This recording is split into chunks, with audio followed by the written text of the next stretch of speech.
موجود ہے. اس کی تفصیل میں جانے کی ضرورت نہیں ہے، لوگوں کو اچھے سے پتہ ہے. تو کوشش کریں گے کہ یہ بھی اس کے لیول کے قریب آ جائیں.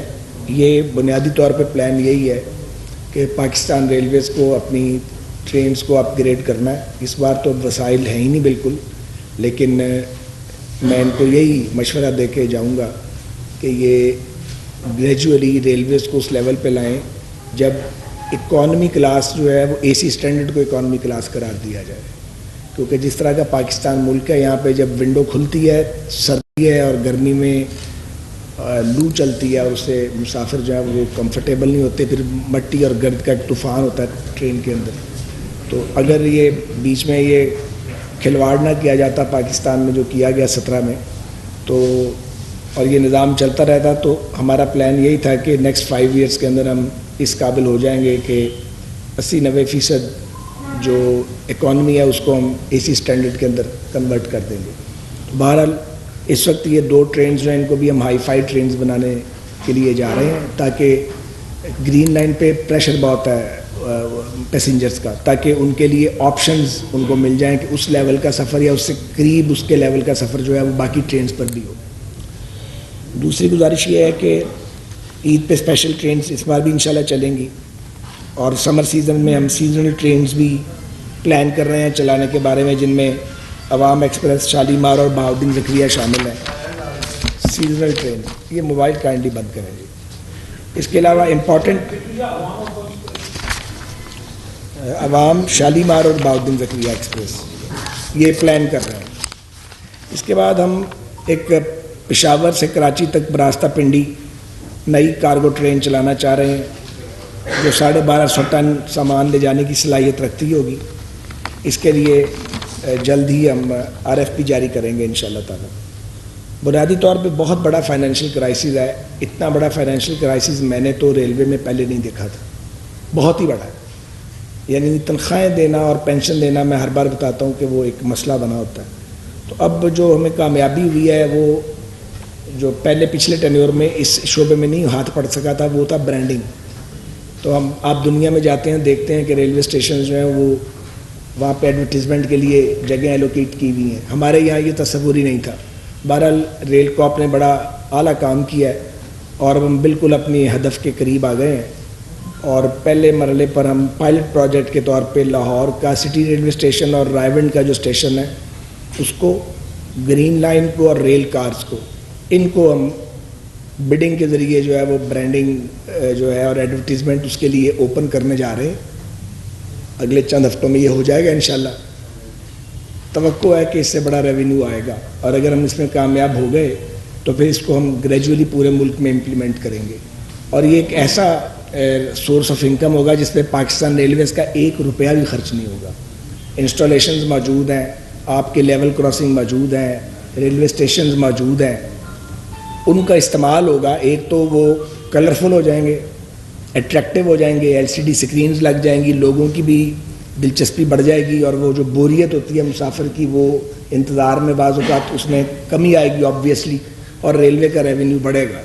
میں ابھی آپ کو فگر نہیں بتا رہا، لیکن ایسی فگرز ہیں کہ ریلویز جو ہے وہ اگر اس راستے پہ چلتا رہا تو میں یہ کہہ سکتا ہوں کہ یہ اگر ان انٹرپٹڈ رہا تو 5 سال کے اندر یہ 8-10 بلین کا ریونیو صرف برانڈنگ سے کما سکتے ہیں. اتنا پوٹینشیل ہے ان کے پاس.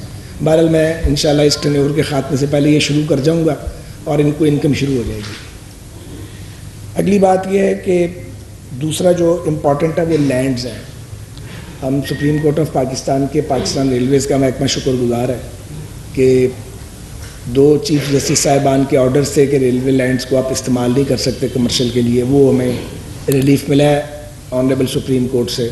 وہ بڑا ریلیف ملا پاکستان ریلویز کو. تو ہمیں حکم دیا گیا تھا کہ ہم رولز جو ہیں وہ فریم کر کے کیبنٹ سے اپروو کروائیں. رولز فریم ہو گئے ہیں، کیبنٹ ڈویژن کو بھیج دیے گئے ہیں، اپروول انشاءاللہ آنے والی ہے. اس کے بعد جو ہے وہ ہم یہ جو پاکستان ریلویز کی زمینیں بیکار پڑی ہوئی ہیں اور قبضہ کرنے والوں کا انتظار کر رہی ہیں، ان کو ہم کمرشل ایکسپلائٹیشن کے لیے جو ہے ایک ٹرانسپیرنٹ مینر میں آفر کرنا پرائیویٹ سیکٹر کو شروع کریں گے. پوری دنیا کا چلن یہی ہے، صرف یہاں یہ نہیں ہوتا.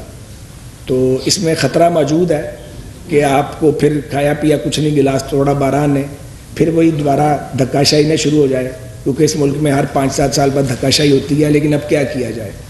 تو اگر ہم نے اپنے اداروں کو بچانا ہے تو پھر ہمیں ان کے ذرائع آمدنی میں ہر قیمت پہ اضافہ کرنا پڑے گا، کوئی دوسری چوائس ہی نہیں ہے ہمارے پاس۔ تو ہماری جو 2600 کے قریب شاپس تھیں جو کئی سال سے پڑی ہوئی تھیں اور ان کو کسی نے وہ کیا ہی نہیں تھا، نیلام نہیں کیا تھا، وہ پروسیس شروع ہو چکا ہے، اور جن لوگوں نے ناجائز قبضے کیے ہوئے ہیں ان کو یا جگہ خالی کرنی پڑیں گی یا انہیں ریگولرائز ہونا پڑے گا، اور ریلوے کی پالیسی کے مطابق جو ہے وہ ان کو پیمنٹ کرنی پڑے گی۔ اس سلسلے میں سفارشیں آ رہی ہیں، لیکن آپ کو پتہ ہے سفارشیں یہاں مانی نہیں جاتی، تو بہتر یہ ہے کہ ریلوے کے حکام سے لوگ تعاون کریں جہاں جہاں موجود ہیں، اور جو ریلوے کی پالیسی ہے انہیں ان لیٹر اینڈ اسپرٹ امپلیمنٹ کیا جائے گا۔ ہم کسی سے زیادتی نہیں کریں گے، ہم کسی کو بے روزگار بھی نہیں کرنا چاہتے، بے پناہ مہنگائی ہے، ان امپلائمنٹ ہے، لیکن اگر آپ اسٹیٹ لینڈ پر بیٹھے ہوئے ہیں اور اپنا کام کر رہے ہیں تو پھر آپ کو ریلوے کو بھی کچھ نہ کچھ دینا ہے تاکہ ہمارا بھی نظام ادارے کا چلتا رہے۔ یہ ایک بڑی بیلنسڈ پالیسی ہے۔ اس کے علاوہ ہم جو ایک اور بڑا انیشیٹو ہے وہ سولر پہ، یہ جو انرجی ہے، اس پہ پہلے ان کا پلان تھا کوئی 8-10 ارب روپے کا ان کا منصوبہ تھا کہ سسٹم پہ کوئی آئے اور BOT بیسس پہ لگائے۔ اب اس کے انتظار میں کتنے سال بیٹھیں گے آپ؟ تو ہم نے بھی یہ طے کیا کہ یہ چھوٹے پروجیکٹ بنائیں گے، 30-40-50 کروڑ روپے کے پروجیکٹس، اور پاکستانی سرمایہ کار جو ہم چاہتے ہیں کہ وہ آئیں اور وہاں یا ہم BOT کی بنیاد پہ ہمارے اسٹیشنز کو، ٹرمینلز کو، بلڈنگز کو، DS آفیسز کو، ہیڈ کوارٹر کو یہاں اس کو سولرائز کریں اور ہمارے ساتھ مڈ ٹرم کے ایگریمنٹ کریں جس میں وہ منافع بھی کمائیں، ان کو فائدہ بھی ہو، اور ہمارا جو بجلی کا بل ہے یہ نیچے آ جائے۔ تو یہ بھی چند دن تک ہم منصوبہ جو ہے اس کا اعلان کر دیں گے، اس کی پریپریشن ہو رہی ہے اس وقت۔ ویسے تو یہ کرایوں میں اضافے کا دور ہے اور بڑی دل پہ بھاری پتھر رکھ کے کرنا پڑتا ہے، لیکن اچھی خبر میں یہ دینا چاہتا ہوں کہ پاکستان ریلویز نے اپنے فریٹ کے کرایوں میں کمی کا فیصلہ کیا ہے، اور یہ 10 سے 15% کمی ہوگی، جو تقریباً اناؤنسمنٹ اس کی تیار ہے۔ کیا ہم نے کمرشل بیسس پہ ہے، کیونکہ اگر آپ ریلوے کو ایک کمرشل ادارے کی طرح چلائیں گے تبھی یہ اپنے لاسز کو ریکور کر پائے گا۔ جی انشاءاللہ ہمیں فریٹ ملے گا اس سے۔ پھر ایک برج جو تھا، اس کی جو تعمیر تھی وہ شیطان کی آنت بن گئی تھی، لمبا ہی ہوتا جا رہا تھا۔ کوئٹہ جو تھا، ہمیں آپ کو پتہ ہے مچ تک جاتے ہیں، وہاں سے پھر بسوں کے ذریعے مسافروں کو کوئٹہ لے کے جاتے ہیں، تو یہ 15 اپریل تک انشاءاللہ مکمل ہو جائے گا۔ فنڈز کا بہت بڑا کرائسس تھا، تو ہم شکر گزار ہیں وہاں پہ NLC کے، انہوں نے بڑا کام کیا ہے، اور ہماری طرف سے ڈیلیڈ پیمنٹس بھی جاتی رہی ہیں، ہم معذرت خواہ ہیں، لیکن بہرحال کام اب بالکل تکمیل کے قریب ہے، کیونکہ ہم نے ریونیو میں سے دینا ہے ہمیں گورنمنٹ سے، اس حوالے سے ابھی تک کوئی ایک پیسہ بھی سیلاب کے بعد اب تک نہیں ملا ہے ایڈیشنل۔ سبی ارنائی سیکشن پہ سیکیورٹی پرابلمس کے باوجود کام جاری ہے، سیکیورٹی فورسز نے بہت تعاون کیا ہے، اور ہماری کوشش یہ ہے کہ ہم اس مالی سال کے خاتمے سے پہلے سبی ارنائی سیکشن کو فعال کر دیں۔ اس کے پیچھے ہم لگے ہوئے ہیں، وہاں کام شروع ہوتا ہے، پھر اس کے بعد رکوا دیا جاتا ہے سیکیورٹی ریزنز پہ، 8-10 دن کام رکا رہتا ہے، پھر دوبارہ ہم شروع کرتے ہیں، بٹ ہم بھی پیچھا چھوڑنے والے نہیں ہیں، ہم انشاءاللہ تعالیٰ یہ سبی ارنائی سیکشن پہ ٹرین چلا کے ہی رہیں گے انشاءاللہ تعالیٰ۔ اسی طرح جو ہمارے رہائشی یونٹس ہیں ان میں آپ کو پتہ ہے، آپ سب بیٹ رپورٹرز مجھ سے زیادہ جانتے ہیں، تو اس کو ہم کنورٹ کر رہے ہیں، لوگوں کی جو رہائش گاہیں ہیں آفیشیل کے وہاں پہ میٹر لگ جائیں تاکہ ریلوے اس میں سے نکل جائے۔